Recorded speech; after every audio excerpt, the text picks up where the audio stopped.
अगर आपको हमारी वीडियो पसंद आए तो उसे लाइक, शेयर और सब्सक्राइब जरूर करें। नमस्कार दोस्तों, मैं श्याम वशिष्ठ और आप देख रहे हैं पीआर खोज। लोकसभा चुनाव में अति पिछड़ा वर्ग हरियाणा में 5 सीटों पर उम्मीदवार उतारेगा। जब तक पिछड़े वर्गों का अपना स्वतंत्र मजबूत संगठन नहीं होगा, तब तक हर क्षेत्र में शोषण होता रहेगा। रोहतक में पिछड़े वर्गों के हकों और हितों को लेकर बीसीए के प्रबुद्ध और शिक्षित नागरिकों की अहम बैठक का आयोजन किया गया। बैठक में पिछड़े वर्ग के वक्ताओं ने वर्षों से शोषित अति पिछड़े वर्गों के हितों, अधिकारों के बारे में अपने विचार साझा किए। उन्होंने राज्य में बीसीए का मजबूत संगठन बनाने और लोगों को जागृत करने की आवश्यकता पर विशेष बल दिया। उन्होंने कहा कि जब तक राजनीति में बीसीए की हिस्सेदारी नहीं होगी, तब तक समाज का उत्थान और विकास संभव नहीं। उन्होंने ये भी कहा कि हरियाणा में अति पिछड़ा वर्ग की लगभग 32% आबादी है, इसलिए आबादी के अनुसार हरियाणा में लोकसभा सीटें राजनीतिक दलों को देनी चाहिए। उन्होंने कहा कि जो भी राजनीतिक दल टिकट वितरण में बीसीए की अनदेखी करेगा, उसका खामियाजा वोट की चोट के माध्यम से उस संबंधित दल को भुगतना पड़ेगा। राजनीतिक पार्टियों द्वारा अनदेखी किए जाने पर लोकसभा चुनाव में अति पिछड़ा वर्ग हरियाणा में 5 सीटों पर अपने उम्मीदवार उतारेगा। इनमें रोहतक, सोनीपत, हिसार, करनाल और गुरुग्राम भी शामिल है। करनाल और रोहतक में राजनीतिक पार्टियों के स्ट्रॉन्ग लीडरशिप उम्मीदवार मनोहर लाल और संभावित दीपेंद्र सिंह हुड्डा के विरुद्ध बीसीए समेत समस्त वर्गों के लोग विशेष मोर्चा खोलेंगे। मेरा नाम सुरेंद्र कुमार वर्मा, रिटायर्ड डीपीआरओ। आज पिछड़ा वर्ग एक प्रबुद्ध नागरिकों की यहाँ पर रोहतक में बैठक हुई। हम जानना चाहेंगे, हमारे साथ सुरेंद्र पंचाल जी हैं, युवा नेता हैं। देखिए, जैसा कि आपको पता है कि पिछले 2 दिन पहले बीजेपी और कांग्रेस के प्रवक्ता थे, लोकसभा के और हम आमने सामने थे। और उन्होंने जैसे ही एमबीसी की टिकटों की बात आई तो उन्होंने कहा कि ये जातिवाद पे बात नहीं करना चाहते, हम लोकल मुद्दों पे बात करना चाहते हैं।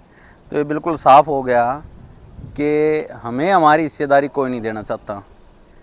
तो इसलिए हम लोगों ने ये फ़ैसला किया है कि अब जिस भी लोकसभा से जितनी ज़्यादा से ज़्यादा जो हम निर्दलीय प्रत्याशी उतार पाएंगे वो उतारेंगे, जिसके संदर्भ में रोहतक से भी 1-2 दिन में ही हम नाम फाइनल कर देंगे।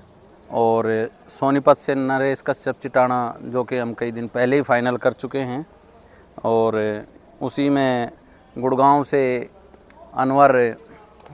अनवर खान हैं। और हिसार से बसपा की टिकट पे हमारे मास्टर देशराज जी हैं।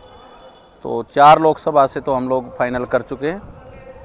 और करनाल से भी हम जल्दी ही सोच रहे हैं कि करनाल से भी एक अपना प्रत्याशी घोषित करेंगे। और 5 लोकसभा से अति पिछड़ा वर्ग के लोग चुनाव लड़ेंगे। रोहतक और करनाल चुनने का ये कारण है कि जो पॉलिटिकल पार्टियों में जो स्ट्रॉन्ग लीडर हैं, एक तरफ दीपेंद्र हुड्डा है और दूसरी तरफ मनोहर लाल खट्टर है। तो इन दोनों को ही अति पिछड़ा वर्ग ये बताएगा कि हमारी हिस्सेदारी ना देने का क्या नतीजा होता है। यहाँ से हम जो है ना दीपेंद्र के खिलाफ मोर्चा खोलेंगे और करनाल से मनोहर लाल खट्टर के खिलाफ मोर्चा खोलेंगे। बिल्कुल, देखिए, 1-2 साथी से बात चल रही हैं। अगर उनका विचार बनता है तो ठीक है, नहीं तो फिर मैं खुद ही रोहतक से नॉमिनेशन भरूंगा। हमारे पिछड़ा वर्ग की एक ही आवाज़, एक ही नारा, पिछड़ा वर्ग एकता जिंदाबाद। इस नारे के साथ हम चलेंगे। और जब तक हमारी राजनीति में भागीदारी नहीं होगी, तब तक हमारे समाज का उत्थान संभव नहीं है। इसलिए सरकारों को चाहिए, राजनीतिक दलों को चाहिए कि वह हमारी हरियाणा में पिछड़े वर्ग की आबादी लगभग 32% है, उसके हिसाब से हमें राजनीतिक हिस्सेदारी दे, वरना इसका आने वाले चुनाव में परिणाम भुगतना पड़ेगा। तो इसी आशा के साथ आज इस हमारे यहाँ रोहतक में एक बीसी समाज की एक बैठक हुई एक ही, और उसमें यही निर्णय लिया गया कि हम सब संगठित हों और एकजुट होकर अपना कार्य करें। पीआर खोज के लिए रणबीर रोहिला के साथ श्याम वशिष्ठ।